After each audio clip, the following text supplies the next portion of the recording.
ঈশ্বরের নিকটবর্তী হও, তাহাতে তিনিও তোমাদের নিকটবর্তী হইবেন। হে পাপীগণ, হস্ত শুচি করো, হে দ্বিমনা লোক সকল, হৃদয় বিশুদ্ধ করো। আমি তোমাদিগকে আর দাস বলি না, কেননা প্রভু কি করেন দাস তাহা জানে না। কিন্তু তোমাদিগকে আমি বন্ধু বলিয়াছি, কারণ আমার পিতার নিকটে যাহা যাহা শুনিয়াছি সকলই তোমাদিগকে জ্ঞাত করিয়াছি। যাহার অনেক বন্ধু তাহার সর্বনাশ হয়, কিন্তু ভ্রাতা অপেক্ষাও অধিক প্রেমাসক্ত এক বন্ধু আছেন। সদাপ্রভুর গূঢ় মন্ত্রণা তাহার ভয়কারীদের অধিকার, তিনি তাহাদিগকে আপন নিয়ম জানাইবেন। আর মনুষ্য যেমন মিত্রের সহিত আলাপ করে, তদ্রূপ সদাপ্রভু মসীর সহিত সম্মুখাসম্মুখী হইয়া আলাপ করিতেন।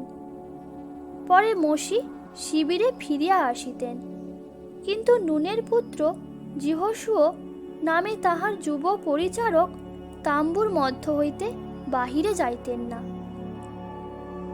আমি তোমাদিগকে যাহা কিছু আজ্ঞা দিতেছি, তাহা যদি পালন করো, তবে তোমরা আমার বন্ধু।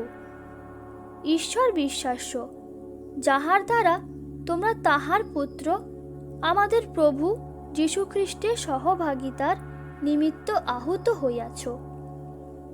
কেহ যে আপন বন্ধুদের নিমিত্ত নিজ প্রাণ সমর্পণ করে, ইহা অপেক্ষা অধিক প্রেম কাহারও নাই।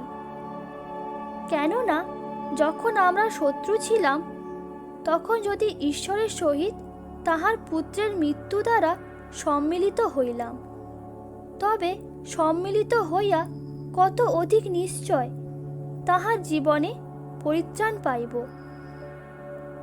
এবং তাহার ক্রুশের রক্ত দ্বারা সন্ধি করিয়া তাহার দ্বারা যেন আপনার সহিত কি স্বর্গস্থিত কি মর্তস্থিত সকলই সম্মিলিত করেন, তাহার দ্বারাই করেন।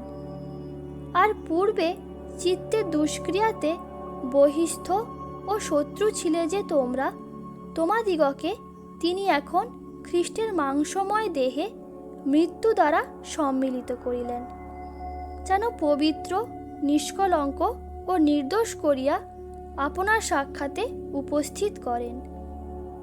তাহাতে এই শাস্ত্রীয় বচন পূর্ণ হইল। অব্রাহাম ঈশ্বরে বিশ্বাস করিলেন, এবং তাহা তাহার পক্ষে ধার্মিকতা বলিয়া গণিত হইল, আর তিনি ঈশ্বরের বন্ধু এই নাম পাইলেন। কিন্তু হে আমার দাস ইসরায়েল, আমার মনোনীত যাকোব, আমার বন্ধু অব্রাহামের বংশ, সদাপ্রভু সেই সকলেরই নিকটবর্তী, যাহারা তাহাকে ডাকে, যাহারা সত্যে তাহাকে ডাকে। তোমরা আপনাদের ঈশ্বর সদাপ্রভুরই অনুগামী হও, তাহাকেই ভয় করো, তাহারই আজ্ঞা পালন করো, তাহারই রবে অবধান করো, তাহারই সেবা করো ও তাহাতেই আসক্ত থাকো। হে আমাদের ঈশ্বর, তুমি কি আপন প্রজা ইসরায়েলের সম্মুখ হইতে এই দেশের নিবাসীদিগকে অধিকারচ্যুত করো নাই, এবং তোমার মিত্র অব্রাহামের বংশকে চিরকালের জন্য কি এই দেশ দেও নাই? আর তোমরা আমাকে আহ্বান করিবে এবং গিয়া আমার কাছে প্রার্থনা করিবে, আর আমি তোমাদের কথায় কর্ণপাত করিব, আর তোমরা আমায় অন্বেষণ করিয়া আমাকে পাইবে, কারণ তোমরা সর্বান্তঃকরণে আমার অন্বেষণ করিবে।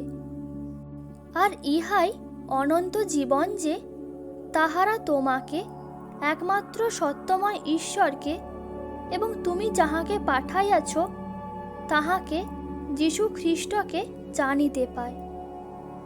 কেননা খল সদাপ্রভুর ঘৃণার পাত্র, কিন্তু সরলগণের সহিত তাহার গূঢ় মন্ত্রণা। আমার মন তোমাকে বলিল, তুমি বলিলে, তোমরা আমার মুখের অন্বেষণ করো। সদাপ্রভু, আমি তোমার মুখের অন্বেষণ করিব। হরিণী যেমন জলস্রোতের আকাঙ্ক্ষা করে, তেমনি হে ঈশ্বর, আমার প্রাণ তোমার আকাঙ্ক্ষা করিতেছে। ঈশ্বরের জন্য, জীবন্ত ঈশ্বরের জন্য আমার প্রাণ তৃষ্ণার্ত। আমি কখন আসিয়া ঈশ্বরের সাক্ষাতে উপস্থিত হইব? হে ঈশ্বর, তুমি আমার ঈশ্বর।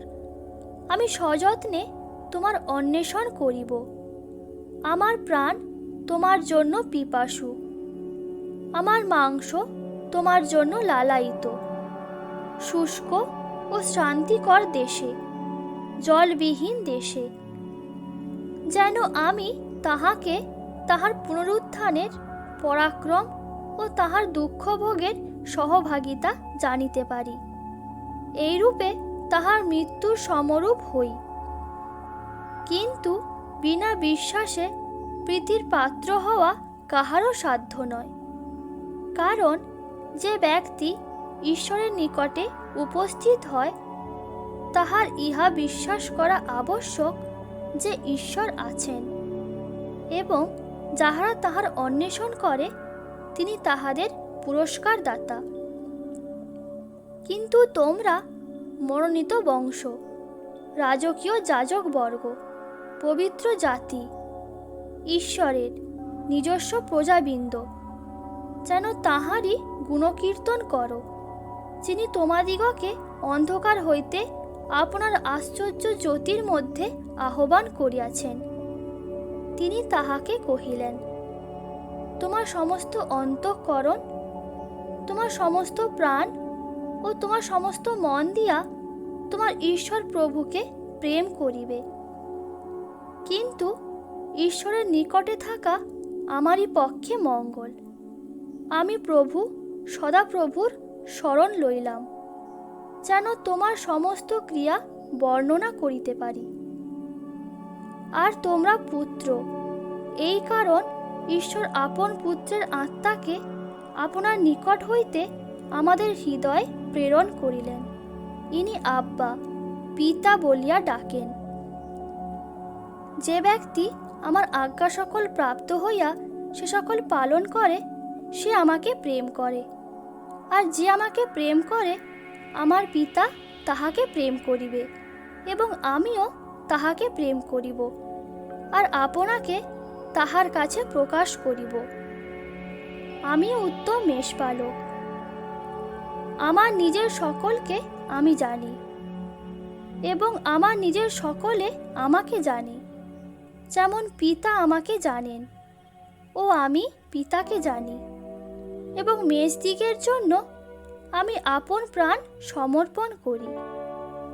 আস্বাদন করিয়া দেখো, সদাপ্রভু মঙ্গলময়। ধন্য সেই ব্যক্তি যে তাহার শরণাপন্ন।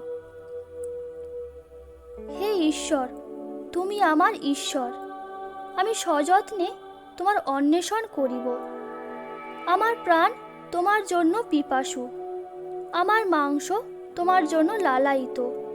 শুষ্ক ও শান্তিকর দেশে, জলবিহীন দেশে।